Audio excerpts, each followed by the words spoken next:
Well, so we read earlier that Yeshua in his resurrected body, he asked for some broiled fish, said he was hungry, sat and ate it. There was no explanation of it falling to the floor through this spiritual ghostly body of any kind. He has a flesh and bone, as he says, and he eats it. Psalm 78:25. Man did eat the bread of angels. He sent them food in abundance. Mm-hmm. Isaiah 25:6. The Lord of hosts will prepare a feast for all the peoples on this mountain, a feast of aged wine, choice meat, finely aged wine. Enoch 61:17 says, and with this son of man shall they dwell, eat, lie down, and rise up forever and ever. I like the fact that we're going to actually sleep too. I know, Gary, you mentioned earlier we're not going to need to sleep. I like sleep personally. I enjoy it a lot. So if that gets taken away from me, I'm not going to be overly thrilled. But it sounds like one of those things you could do if you want to. Yeah, so we're going to be so excited. It's going to take about 1,000 years to get tired. Yeah. I think Ken and I talked about this in one of our episodes of Honor of Kings, where we talked about there's only one place, I think it's in the book of Enoch, or maybe the Apocalypse of Abraham, where there's only one place I can remember where it says there's angels who sleep not. That's right. There's certain ones. Enoch and but other than that, other than those specific angels it was referencing, I'm wondering. I agree with Gary. Like, we may not need to, but we definitely will have the freedom to at the appropriate times. Because if there's no sun and moon inside the New Jerusalem, it's perpetuated by the glory of the Lord as far as being lit up all the time. Yeah, you need some serious blackout shades in order to fall asleep. But so we have houses, show you. Right? Yeah, exactly. That's what I'm saying. That's where you put the curtains up. So I think that you're definitely going to have the ability to sleep, but you may not be. It won't be like this body where I just, fall asleep sometimes driving. Well, what's a house? Wait, I didn't say that. I don't do that. My wife's listening. I didn't say that. She's going to be so mad. What are you saying, Ken? I'm mad. You better wake up when you're driving. Stop it. What are you doing, Ken? I was just saying, what's a house without a bed? What's a house without a kitchen? That's right. I assume we're going to have those in our mansions. And our habitations. So. It really seems like rest is part of the Father's design, that it's good for his creation, no matter what.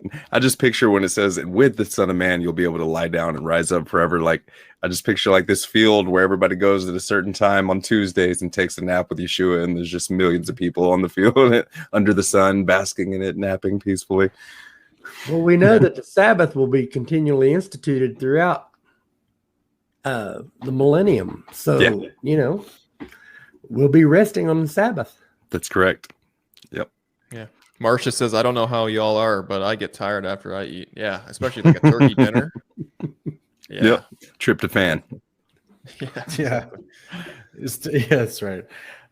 In fact, Wes, there's a verse in Jeremiah, I think it's in chapter 34, where it talks about there'll be no more wild animal in the forest. You could just go out and lay down and rest in the forest if you wanted to. He makes me to lie down in green pastures. Yeah.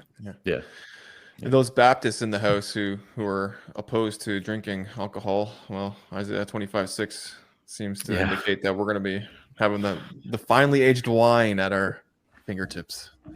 But it's different. It's a different kind of wine. It's nowhere near as alcoholic as just Jesus juice, guys. Jesus juice. So look, but this verse is amazing because what does it say? Wine, I mean, I know you can turn water into wine as God. He can turn anything into creation he wants because he's the creator. But this implies a process.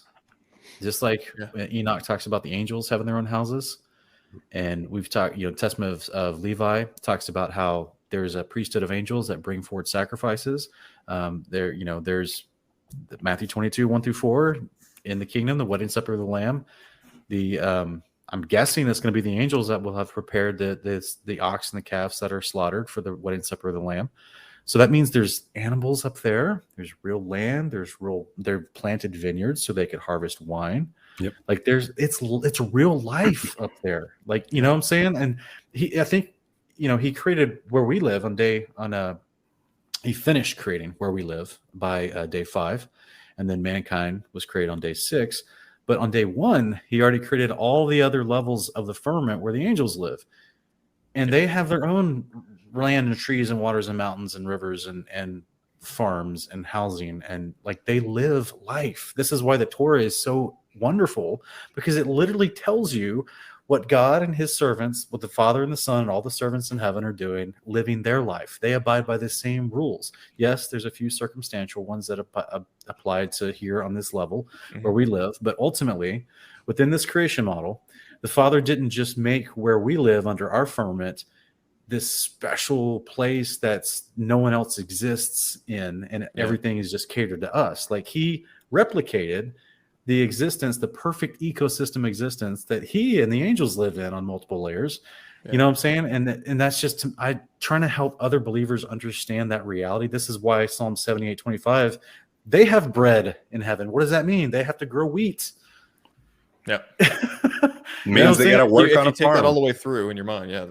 I know. And a lot of people want to come immediately and say, well, look, Sean, you're talking about God. They want to ignore all the practical details and they just want to skip right to the miracles, right? They would, well, look, he had some loaves and some fish, and he fed 4,000 people. I'm like, you think he's literally just having to do that every single day for all the angels in heaven? He's just having to multiply miraculously food for them, or do they actually live normal life? Do the angels follow Torah like the scriptures tell us? Yes, they do. That means they have a first fruits that they bring forward, which means they're an agricultural society that plants, which means they understand husbandry laws of the Torah. I'm going off on a rant, and I apologize, but I just think that it's important as we're talking about the biblical creation model. We have to understand all the context involved that's already given to us in the scriptures. The Father gave us how he lives, and he jotted it down so that we could learn it and practice it, because we're going to be living like that forever when we get resurrected. Well said, beautiful. That's the gospel message. That's part of the gospel message. It's amazing. I like living. I want to continue doing it. And I like too. It brings me joy to have a first fruit. It brings me joy to sit down and have an amazing meal and some wine. It brings me, that he created me because that's how he lives, and I'm made in his image. Yeah, very good. Amen. It's great. Amen.